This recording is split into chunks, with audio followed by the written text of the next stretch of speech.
This is WTSP-10, St. Petersburg, Tampa, and it's time now for Newscenter 10, the 6 p.m. report for this Thursday, March 12th, 1992, with Cheryl Brown and John Wilson, Dick Fletcher and Weather, and Peter Wiggins of the sports. So now, Cheryl Brown and John Wilson. Good afternoon and evening, everybody. Here's what's happening on Newscenter 10 at 6 o'clock.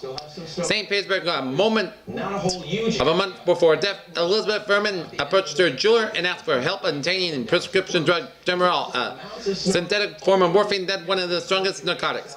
It wasn't the first time witnesses testified Wednesday at the Hassan and Fraud trial of Elizabeth's husband and son. A nurse who met her when she was a patient at Doctor's Hospital in the late 80s testified that Elizabeth asked her out to lunch and then hounded her for a house. Didn't get in the drug. She said, "If you do it, Cindy, I will make it worth your time," said nurse Cynthia Robinson, who refused to help. Robinson testified that Elizabeth kept calling when she showed up at the door because she finally threatened to tell Elizabeth's husband, Carl. Mike Carnell, a Sarasota jewelry befriended development, but unfortunately, as we go overnight, becoming her personal jeweler, testified that she received a similar request in December. She called me at my place, a business client. She said, "I'm in terrible pain." She said, so you can expect. she got in the car where Arnold said, who said he never told anyone Elizabeth's request, told jurors that she always threatened suicide. She said she didn't want to live anymore, he said. Robinson and Arnold witnessed and among a series of witnesses called to testify Wednesday in support that the defense contention that freezing on the road, so people should be cautious in the morning. That 200 students who walked out of Venice area middle school on a protest pending school budget cuts on Tuesday are learning that civil disobedience can have its consequences. About 30 of the protesters were accused of having ignored teacher warnings. Some were accused of having crossed the line between acceptable and unacceptable behavior by banging on classroom windows and encouraged others to leave class and by hurling obscenities at teachers. They were suspended Wednesday for between 1 and 10 days. Principal Bob Hageman said, "The other participants will face a detention and will receive a grade of F for any tested classroom work abandoned during the hour-long protest," he added. "I cannot condone women bands of disruptive and disrespectful students," Hageman said. "I'm not going to sponsor anarchy and chaos in the school," but he added that students are now working with teachers to formulate constructive ways to influence the state budget process. Those methods include petitions and a phone and a letter campaign to reach the legislatures making it a budget decision. At least one parent of a suspended student contended that Hageman's punishment was too harsh. Victoria Aren, 34, said that she agreed that the student needed a reprimand, but that daughter's 2-day suspension was too negative. Her 14-year-old daughter, Kelly Kirby, wasn't involved as an organizer of Tuesday's walkout. "I was backing her," the mother added. If you feel that strongly about what's happening in your school, demonstrate because the parents aren't doing it." But she said that Kelly was not involved in kind of disruptive behavior like smoking clement trees in Roman hallways that Hangman had cited. Said residents had complained repeatedly in recent weeks about his mother and stepfather never doubted that they were right to defend Todd Patrick Neely against attempted murder charges 6 years ago. The Florida legislature was finally agreed. The Senate voted 32-3 Wednesday to pass House Bill 1111. The bill would require the Butler County State Attorney's Office to pay $150,000 to the Sarasota couple as a partial reimbursement for the expense of defending Neely, the son of Edith Crossley and stepson of Wes Crossley. The bill, which the House passed last week, now goes to Governor Lawton Childs. A spokesman and woman said Childs is allowed to become law, even though he vetoed the spindle bill last year. Judges in 2 courts have found that an assistant state attorney withheld evidence that would have cleared nearly immediately, but without that evidence. Neal was convicted in 1986 trial in Martin County of stabbing a Stewart woman during an attempted rape. He spent 91 days in prison after his conviction, but the Crosleys had hired private detectives to interview witnesses themselves, and finally uncovered evidence showing that another youth may have been assaulted a woman. And Neal's conviction was returned on an appeal. On Wednesday, when the Senate voted the couple's 6-year effort to win justice finally nearing an end. "We still have one last hoop to jump at," Edith Crossley said Wednesday, referring to Child's view of the bill. "We really wanted signature, not just to pass through into the law." Child's signature said he would not affirm. Was fired several years ago. A massive coal burning plant proposed for Okeechobee County has sparked pollution concerns among Gulf Coast environmentalists. They worried in particular that the wind might blow at least some pollution toward Charlotte, Manatee, DeSoto, and Sarasota counties. They were really concerned about the high levels of mercury and lead in the environment in Florida, and that could add substantially to these levels, said John Cameron, has shot citizens against pollution. The 832 megawatt twin unit plant is proposed by Cypress Energy Partners in a joint venture, the Black & Veatch of Kansas City engineering firm, and NRG Energy in Minneapolis. NRG is a subsidiary of the Northern States Power Company, which operates power plants in Minnesota, Wisconsin, Michigan, and the Dakotas. Cypress Partners has signed an agreement to sell power to Florida Power and Light in order to supply 250,000 homes in South Florida, perhaps by 1997. The proposed plant will be built off US 98 about 9 miles northwest of the town of Okeechobee, said Carl Carrera. NRG's Vice President for Business Development. The site now used for cattle ranches roughly southeast about Manatee County, about 9 miles directly east of Sarasota, and roughly 75 miles northeast of Port Charlotte. Tests at an monitoring station in eastern Sarasota County have determined that the wind blows from the northeast, east, and southeast about 66% of the year. Rob Bauman, an air quality administrator for Manatee's Environmental Action Commission, said it is not inconceivable that the plant's pollution could travel all the way to the Gulf Coast. It will be contributed to air pollution, he said. But how much, I don't know. Passenger. He is now on leave with pay, but sources tell us that this investigation is expected to ramp up pretty quickly. Reporting A familiar opponent of Sarasota County's long a tractor trailer crash that snarled the delayed water project has finally in second challenge permits that the county needs to begin construction of more that could postpone the project for several more months. County officials received notice that Wednesday that White House Bishop and Micah Valley ranches had the truck has been removed. requested an administrative hearing that the union would be allowed Bishop to air charges that the county water plant would contaminate wells on his property and disrupt the public with an unnecessary costly project. It is obvious that he is simply engaging in an action of harassment and delay, said County Administrator John Wesley White. It's a little frustrating for us, but it is certainly causing no apprehension and that we will not prevail. Bishops found a similar charge in 1995. The county's request for a permit to draw water from the T. Mabry Carlton Jr. Memorial Reserve. The reserve is constructed for the county's $91 million project. A state hearing officer said with the county and the Southwest Florida Water Management District should a permit allowing in the county to draw about 7 million gallons of water a day from the 11 wells on the reserve. The county spent $70,000 illegally defending itself against Bishop's challenges, which delayed construction of the water plant for 6 months. It is now supposed to begin operating late 1993, 5 years beyond the original schedule. In the new challenge filed Tuesday, Bishop is trying to keep the State Department of Environmental Regulation permission and permit allowing the county to build a water treatment plant on the Carlton Reserve. Bishop charges that the water plant that would reduce the property value in the storm market eminent as well with amount of byproduct during the treatment process. Website mummified in Michigan searching for answers. They think foul play may be involved. We're basically just looking for answers for anybody that In Jacksonville. knew of her, spoke with her. And the day before she was found strangled in her Venice home, Janet Van Fossen stopped by her friend's house and confided that she feared for her life. The friends testified Wednesday at the second-degree murder trial of Van Fossen's husband. Jane was visibly upset, said Chris Stonewatch, a teacher at Nokomis Elementary School where Mrs. Van Fossen worked. She was crying, her hands were trembling. She was afraid something was going to happen to her. She said she thought she was going to be killed. The trial is underway at the courthouse in Sarasota. Steinwach said she talked to her friend that day, September 27, when I tried to call her again. After Van Fossen's boyfriend, Dale Barrow, called and was not worried because he could not find her. When Steinwach called the Van Fossen home, James Van Fossen answered, and his wife Lawyers say the high number had gone off with that boyfriend of hers. Steinwach told jurors Van Fossen and very angry, she said. The next morning, Van Fossen, 56, called Harry Stemmons, a close friend and a father-in-law of Van Fossen's son. Stemmons testified Wednesday. He said he finally did it. I just killed Jan Yan. Stemmons said Van Fossen told him that his wife would come home from her wedding wings. Stemmons quoted Van Fossen as saying, I asked her where her wings were. She told me she left them at Dale's house, and not only that, but I just got out of his bed. Stemmons said that Van Fossen had admitted to strangling his wife. He said, I just lost it. Stemmons said. Cliff St. Clair, chief of the police in Franklin County, Texas, where Van Fossen was being on September 30th, also took the stand Wednesday.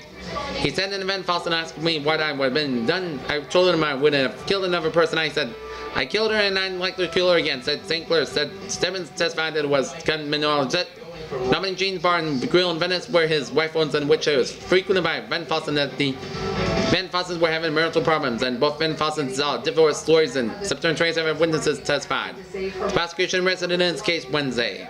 to leave in Denver. Well, the Patriots set their sights on an old rival who has not always had the nicest things to say about Jacksonville, a drifter already has gone in a series of church fires in Florida and Tennessee were charged Wednesday with burning seminar fires at churches last fall, fires that caused $5 million in damage. Church fires are particularly nefarious because they attack our religious freedoms, said U.S. Attorney Robert W. has been announced in charge of the multi-agency news conference. The underlying indictment charges that Patrick Lee, Frank 42 of East Ridge, Tennessee, was identified to the First Presbyterian Church in Lake City, the First Baptist Church and First Presbyterian Church both in Ocala, the Lutheran Church of Nazarene in St. Petersburg, the First Church of Christ Santos in the McDowell Baptist Church both in St. Augustine, and the First Baptist Church in Jacksonville Beach. Frank is now undergoing mental evaluation to determine if he is competent to stand trial and determine if he was sane and that the virus restarted. He was being held without bail. If convicted on all charges, Frank faces up to $70 million in prison and $1.75 million in fines. Gunsman said. Robert Creighton, special agent in charge of the Bureau of Alcohol, Tobacco, and Firearms Florida, estimated that the federal government had spent about $2 million investigating some 50 church arson and said that local and state governments had spent an equal amount. Tallahassee, lawmakers passed a broad plan Wednesday to provide health care for some of the 2.2 million Florida Indians without insurance, but critics said they didn't go nearly far enough. House Bill 1477, which the House approved 11302, would send the Senate would require employments to provide health insurance by 1995 and would create a new state agency to regulate health care costs. But some legislatures said that the measure was only an imitation of what the thing is needed and an expensive state-run medical system that provided medical care to everyone, regardless of ability to pay. Without universal health care access fund, we are not going to fulfill our responsibilities, said Representative Philip Michigan, Democrat of Port Richey. The settlement taken in its place by so many people, the state of Florida will continue. Provided by Luna. With Luna, buy one room of flooring, get all other rooms of product for just $50 each. The city of Sarasota and Tallahassee would be split into two state senate and districts under a proposal that would have won the bus in the legislatures. Democratic leadership. The plan would also remove the John and Mabel Ringling Museum of Art from Under investigation, the District of Representatives. women to abusive and The Republican Senator Bob Johnson, who has criticized the museum's operations and prompted a state prosecutor's investigation into possible wrongdoing there. The proposal would even come within a mile or two of removing Johnson's home from the district. Johnson and fellow Senator John McKay, whose district would now include Ringland, said that the proposed changes wouldn't keep Johnson from getting involved in the same issues he always dealt with, including the museum, but they said that they still disagree with splitting the city, part of which would be divided north and south at 10th Street there. Split of the city basically half, Johnson said. And in the 19 favors banking and district lines match county and municipal boundaries wherever possible. I might have split Sarasota County, but I would have split the city, said McKay. Republican agreed to the deeds of the Black Port to the plan evidence included the fact that all the shot candidates fits between two. is absolutely appalling. Senators would be uninvited under Johnson. Senator Jack Gordon, the chairman of the Senate Reappropriation Committee, said that he would Investigate. see why Sarasota residents shouldn't mind their city being divided. They got two senators that way, said Gordon, Democrat of Miami Beach. This was the way they turned somewhere else to turn it up to. The proposal, which was unveiled late Tuesday by Senator Pat Thomas, Democrat Quincy, is set for this morning, and the Democratic will set it the process there. Johnson said it expected the Democratic leadership in the House to approve it as well. Both he and McKay, however, said that he expected the plan to fail. What if the challenge to the court by either the legislature Republican or the U.S. Justice Department? The Justice Department reviews redistricting plans under the Federal Voter Rights Act. The final plan is going to be written by the courts, in my opinion. Johnson said. Now, Johnson represents Sarasota County and Western Shot County, and Mark Kay represents Betty and Hardy counties at the west of the Shot and parts of the Disorder and Lee counties. And in Thomas plan, McKay would get all the Red County part of the Stephen Hillsburg County and a chunk of Northern Sarasota County, included Longboat Lotto said about the Keys and part of the Sarasota North at 10th Street. It was on Valentine's Day. Now, Johnson would get all the rest of Sarasota County on Shot and part of Lee. The territory Johnson would be lose includes the Art Museum, which Johnson has been active in supporting and at times criticizing. Museum Director Larry Rigger announced that there was racial asphalt demand to criticism from Johnson about personal mismanagement. Harvey standing by with your Storm Team 5 forecast. Plus, 3-year-olds aren't typically known. Gainesville, a judge Wednesday denied a motion for a blanket gag order in the Gainesville Saints case, but did not agree to keep secret all evidence turned over to defense attorneys until they have time to argue against its public release. Circuit Judge Stan Morris in the 30-page order denied the gag order sought by Republican defender Richard Parker. Parker wanted to lie and sounds that all attorneys and public employees involved in the case of Denny Harold Grellin, who was charged with 5 counts of first-degree murder in the August 1990s slayings of 5 college students. The court's obligation is to ensure a fair trial can occur under the state and federal constitution with due consideration to the public's right to access to court proceedings. Morris agreed that the right to a fair trial and agreement of an witness was conflicted with the right of access over the right over the free speech and press, but instead of imposing a gag order, he told the prosecutors and defenders to stick to Florida bar rules on trial publicity. Myra said that the state attorney's office says on the jury to explain the restrictions on the law enforcement agencies. Parker also sought to close or keep secret all records, materials, and evidence furnished by his office by prosecutors. Such discovery materials are usually made public at the same time it is turned over to defense. Moore said the new request for a blanket prohibition of all materials of the public trying to receive and discovery is too broad and premature, but the judge said it will be imposed on temporary closure of any and all materials for 90 days and received by the public defender during the 90-day period. Even a public defender or state attorney can move for a close inspection by the judge in an order of prohibiting disclosure of specific material trial of specific matters. The problem is that some restrictions may prove appropriate. Worse, what the challenge may be raised in the nature of competence and scientific reliability of scientific acceptance of specific reliability of tests and procedures and principles. Malcolm Gibson, executive director of the Gainesville Sun editor, called ruling a substantial victory for the public rights to know. Gibson said he was glad that the order was denied, and it is incumbent on the public defender to find for a court what information and be prejudicial to his client. It's a good victory, Gibson said. Did an awesome job. This could have ended a totally different. Fort Lauderdale, the government star witness in the federal racketeering trial of Yawa Ben Yawa hunted down and killed 2 tenants at a drug-riddled apartment complex that a second member testified Wednesday. Ronald Smith, a carpenter, whose second name is Hadiasa Israel, was the third witness to pin the murders on Robert Rezier since the defense began its president's case on Tuesday. Rezier, a one-time St. Louis Cardinals football player who has been and killed 7 people, was excommunicated from the black supremacist sect after becoming a government witness against Yahweh and 15 other co-defendants. Smith and Rezier alone murdered Anthony Brown and Rudolph Broussard, tenants at a drug-riddled local apartment complex who challenged the forcible takeover by dozens of white robe sect members. Rezier grabbed the guy around his neck and put him on his knees, begging him not to kill him, but she ought. Smith said about Brown's lane, then everybody started screaming and the guy opened the door and said it was started running. Smith said, referring to Broussard, Rezier shot him in the back. Rezier was reduced to 22 years in exchange for his testimony. He had claimed that the juryman was Colin Douglas Perry, who goes up by the second name Israel. Rezier testified that Perry rode with him in a complex and then shot Broussard and Brown under the orders from Yahweh himself, but Smith and Perry wasn't in the car and he didn't remember the Perry being at the murder scene. Outside of court, Perry's lawyer said Smith's testimony along with the witness claims on Tuesday by 2 other tenants that Rezier did the shootings should help acquitting his client. Things slippery. So it's for that reason that the winter weather advisories. In news around Florida, authorities are investigating an attack at a Crocodile Boone farm that left 3 other rare reptiles dead and another floating and wounded in the pond, a gig inside.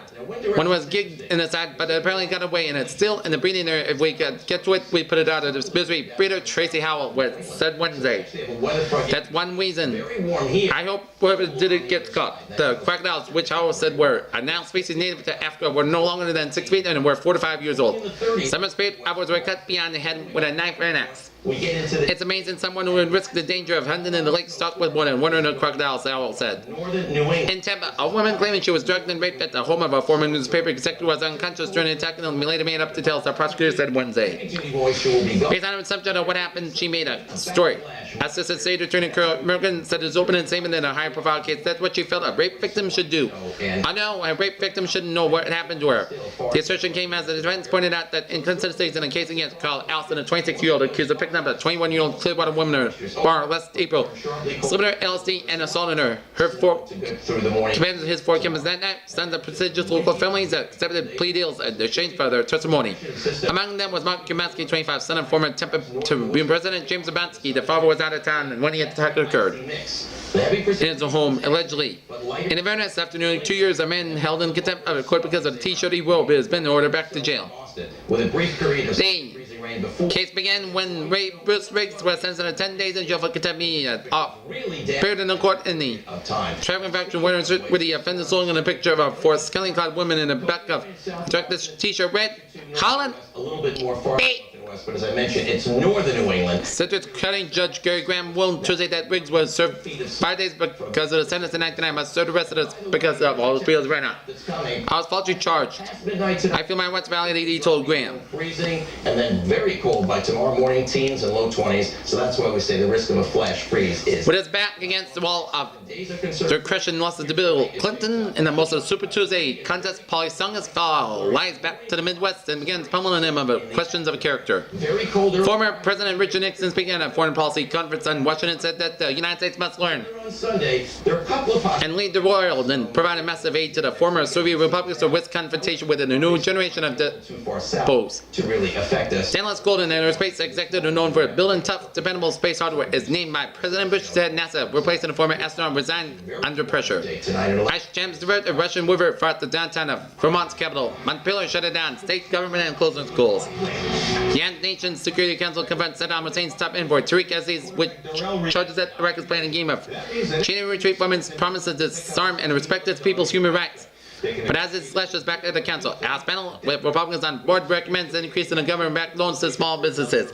Professional talent brokers say that they expect Bo Jackson's hip replacement to cripple the one-time Super Outfits commercial career. 16 games made the Pro Bowl. But more importantly... Okay, now, let's get on the weather here with Dick Fletcher.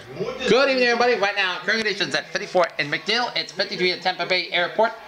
53 in Clearwater, St. Petersburg, 55 in Lakeland, 54 down in Orlando Airport, 53 in downtown Orlando, 55 out in Daytona Beach, 50 in Tazeville, 53 in Sarasota, 67 in Fort Myers, 55 in Melbourne, and in Tazeville, 68 out in West Palm Beach, 71 in Fort Lauderdale, and down in Miami, 70 out in Key West, 55 out in St. Augustine, 56 in Gainesville, 58 in Jacksonville, 54 in Perry, 52 in Tallahassee, 51 in Panama City, and it's 53 out in Today, it's Aqib Talib in this picture. 6 years and 50 Pensacola here. in his pocket. And remember, he's going to be reunited with... Let's take a look at our map situation here.